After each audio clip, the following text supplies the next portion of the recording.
What do these people have in common with these people?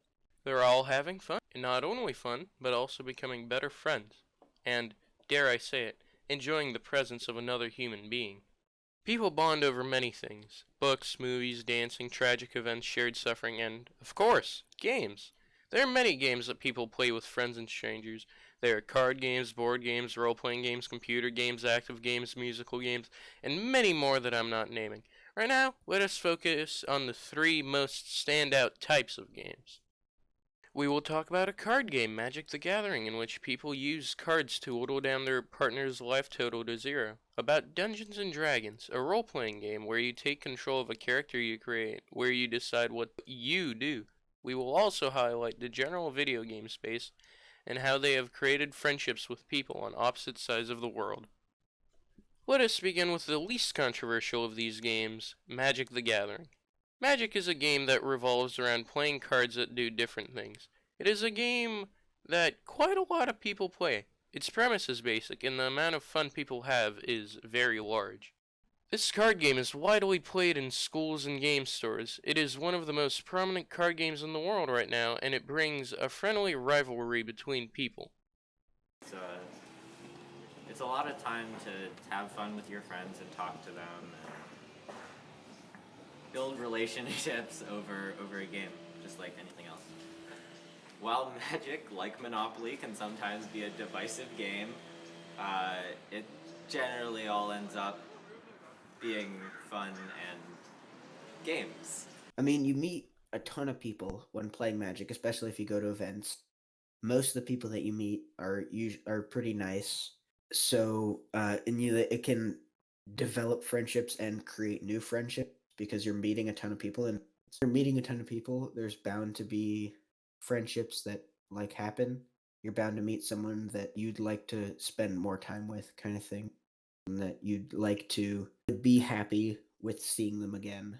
Magic is a peculiar case, mostly due to the competitive nature of the game. People play against each other, and no matter the outcome, be it someone pulling a really annoying card or outsmarting the other, the players usually feel no resentment and just play again. They bond over the game as if it's playing a sport together. If the sport was summoning wizards and dinosaurs to fight on your side, in which the death of the players being the end goal. Don't worry, it's all metaphorical. Out of all the people interviewed, they all said that Magic the Gathering has had pretty positive effects on them and their friends, saying that it has reinforced their bonds with their friends who they play Magic with. The second most controversial game on this list is Dungeons and Dragons, but everything said about Dungeons and Dragons applies to most tabletop role-playing games. Dungeons and Dragons, or D&D for short, has been associated with Satanism when it came out. Fear not, though, it doesn't promote Satanism, and to prove that, they made a whole adventure about ridding the world of evil. But that's beyond the point. Definitely. I think D&D is a really great way to connect better with people. There's some people in my school who I knew them, but I didn't know them very well. But since playing D&D with them more and more, I've gotten to know them really well and become good friends with them, because D&D is a game, really. So it's all about having fun. And when you have fun with people, you like that person more. So as a result, that's how D&D has definitely helped me become better friends with a lot of people, especially Aiden's friends, who I normally don't hang out with or didn't hang out with. I've gotten to know them fairly well because of D&D, whether that's by playing directly with them or just watching them play D&D. That was James Bagol, a person who pretty frequently plays D&D, and he has an almost unanimous opinion when it comes to D&D. When you play D&D, you make new friends, you reinforce existing friendships, and most importantly of all, you share the fun you have with the people around you. It's definitely something that can sort of enhance the way you know people. It can, it's just a certain hobby that's social by nature. So even asocial nerds like us, they sort of do force us into a position where we are able to really just talk a lot, and I think that really is a good thing when it comes to stuff like relationships, certainly. And you certainly can meet new people playing this hobby. D&D involves the use of collective imagination, the use of teamwork, and as said at the start of the video, people can bond over anything. It doesn't really matter if it's helping an old lady get a necklace or crashing the dinner party of an arsonist.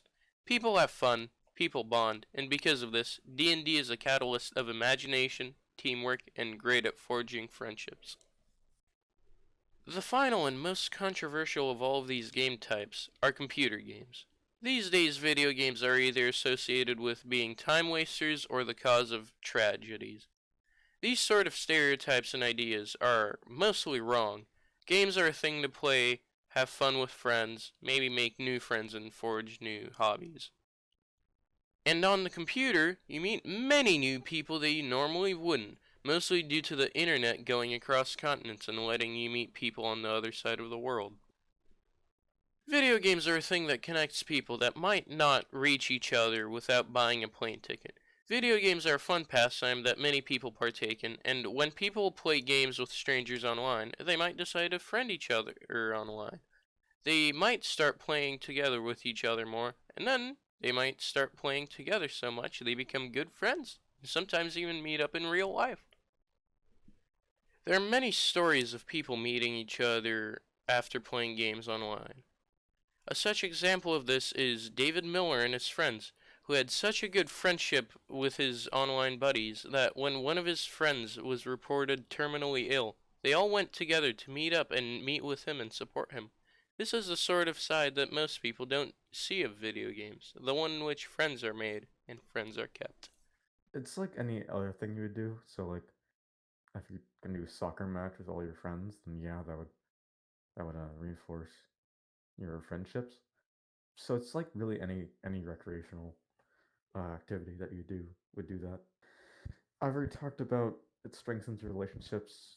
It can serve as a connection point for friendships, stuff like that. Yeah. Depends on the game, really. If you're playing a competitive game, it can really, really, really break friendships apart. Like CS:GO, or let's say, the popular Fortnite.